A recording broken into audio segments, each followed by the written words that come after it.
Сёння Белсад у Талачыне. Гэтыя мясціны на пачатку 17 стагоддзя належалі нашаму славутаму земляку Льву Сапегу. Ён пабудаваў тут касцёл, школу і шпіталь. Назва гораду паходзіць ад вядомага беларускага слова «талака» альбо ад слова «талачэя», што значыць скрыжаванне гандлёвых шляхоў. Куды нас давядзе талачынскі шлях? Зараз паглядзім. Вітай, Талачын!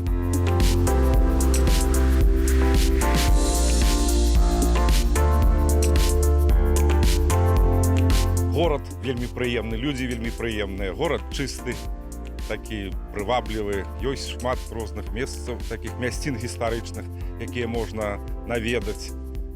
Можна дзе адпачыць, вельмі прыемна. Ну і наогул краявіды вакол горада таксама вельмі прыемныя. Не так, чтобы хорошо живем в нашем Толочине. То есть положительной динамики, я считаю, не наблюдается. Предприятия закрываются, население сокращается, молодежь. Ну, в принципе, обычная ситуация в провинциальном городе. Кто имеет возможность уехать, тот уезжает.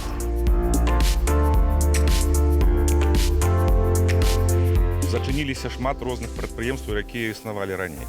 Напрыклад, як тэкстыльная фабрыка існавала, яе зараз няма. Льнозавод быў, таксама шмат там працаўнікоў патрабавалася, таксама не існуе ўжо, зачыніўся. Розныя будаўнічыя арганізацыі, такія як ПМК, таксама скасаваліся. Ну, канешне, вось гэта і паўплывала і на колькасць насельніцтва ў раёне таксама. У меня муж занимается ремонтом компьютеров, заправкой картриджей, ноутбуков, то есть ремонт мобильных телефонов. Здесь эта ниша, она свободна, и ее...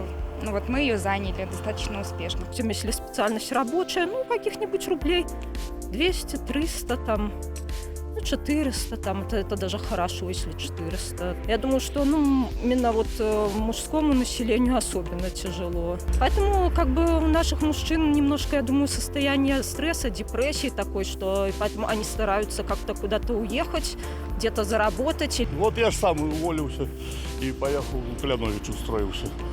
Потому что здесь предприятий нет. Все разбомбилось, фабрика разбомбилась, маслосырзавод под Лепель отдали, электросети под Оршу. Короче, нету ничего своего местного. Я даже не знаю, откуда они в бюджет деньги собирают. Вот только штрафами.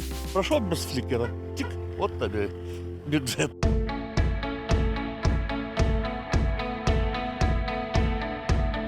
Лучше было, если было побольше площадок, оборудованных для детей. Надо еще садик.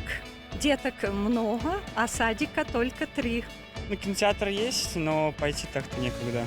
Скучно.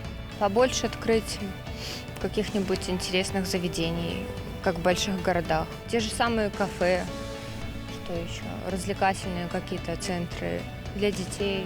По-моему, наша молодежь, кроме этих интернетов и прочее, ничем не интересуется. Как говорится, я работаю в культуре, чтобы вот собрать на концерт людей, это невозможно, люди не ходят. Кажется, что им мешает? И цены совсем небольшие на эти мероприятия. Люди не ходят, даже на бесплатные не хотят ходить.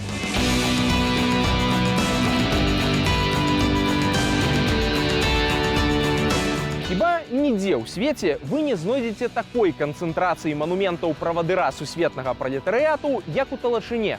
Тут ажно 5 Леніных на 10 тысячаў чалавек. Ёсць нават маленькі яшчэ Володька Ульянаў. Атрымліваецца па адным на 2000 насельніцтва. Калі перанесці такую канцэнтрацыю помнікаў на Менск, то іх спатрэбіцца 1000 штук. Полк Леніных, уяўляеце сабе? Гэтая штука будзе мацнейшай за тэракотавую армію.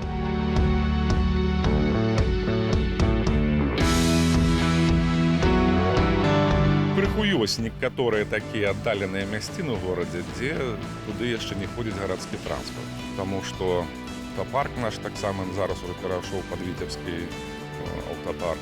Тут транспорт очень ходит плохо. Ну, я, в принципе, недалеко живу, так что я уже привыкла ходить пешком. Здесь есть больница, там все, но не хватает врачей, квалифицированных специалистов не хватает. Мы просто столкнулись несколько раз, что у нас было негативное отношение. Ёсць крыху праблемы у сферы забеспячэння медыцынскімі паслугамі, таму што вельмі не хапае кваліфікаваных урачоў.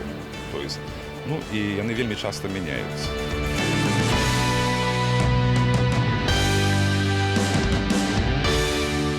Як ні дзіўна, вінная сталіца Беларусі знаходзіцца на поўначы краіны. Талачынскі кансервавы завод вырабляе шэраг прадуктаў ад разнастайных сокаў да віна, якім і знакаміты. Робяць у Талачыне і свой сыр. Адпаведна, для вартай дэгустацыі ёсць всё. Пашахонскі сыр, пад келіх талачынскага агрэставага. Вось такая мясцовая дольча-віта. Вельмі прыемныя ёсць сарты, якія не тыя, што вельмі танныя, а больш такія, якія больш дорага каштуюць. Ну і ў нашых мясцінах яны багатыя на вішні таксама. Вось якія ўсе прымаюцца на гэтым прадпрыемстве і перапрацоўваюцца, то есть натуральнай прадукцыі. Вино вкусное. Попробуйте с крыжовником. Вино вот именно вот это, оно будет вкусное. 20 лет назад я работала вот в этой организации, Райпо Толочинская. Его брали и Минская область, и Могилевская область, на ура брали вина. Тогда не хватало даже вина, настолько разбирали его хорошо, это вино.